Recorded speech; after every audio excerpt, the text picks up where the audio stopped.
কুচি, গাজর কুচি, বরবটি কুচি, এগুলো কুচি করতে হবে। তারপরে কড়াইতে তেল দিয়ে তেলের ভিতরে প্রথমে একটু পাতাকপিটা একটু হালকা ভেজে ভিতরে গাজর বরবটি সবগুলো দিয়ে দেবো, দিয়ে গরম মশলা, জিরার গুঁড়া, হালকা রসুন বাটা, হালকা আদা বাটা, তারপরে কাঁচামরিচ কুচি, পেঁয়াজ কুচিটা আগে একটু ভেজে নেব, হালকা একটু ভাজতে হবে, তারপরে পাতাকপি তেল গরম করে আমি পেঁয়াজ কুচিটা একটু ভাজবো।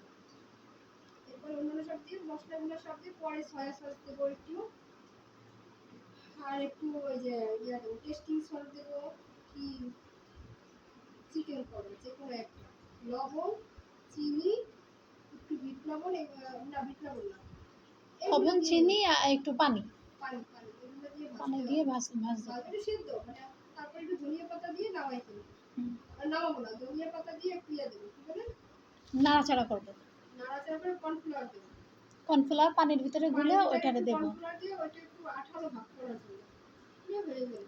আমার কাছে মনে গোলমরিচ গুঁড়া সাথে একটু গোলমরিচ গুঁড়ো দিতে হবে, গোলমরিচের ফ্লেভার আসবে, ভালো লাগবে, দিয়ে নাড়াচাড়া নিয়ে গরম মশলা গোলমরিচের দুটোই দিতে হবে। তাহলে মশলা যাচ্ছে গরম মশলা, গোলমরিচ, শুধু গুঁড়া মরিচ আর হলুদের গুঁড়া এই দুইটা দেওয়া যাবে। হলুদের গুঁড়া যদিও দেন, গুঁড়ে দিলেন সামান্য, কিন্তু মরিচের গুঁড়া দেওয়াই যাবে, মরিচের গুঁড়া ছাড়া। হ্যাঁ, কাঁচা মরিচ দিয়ে, শুকনো মরিচের গুঁড়া দেওয়া যাবে না। হলুদের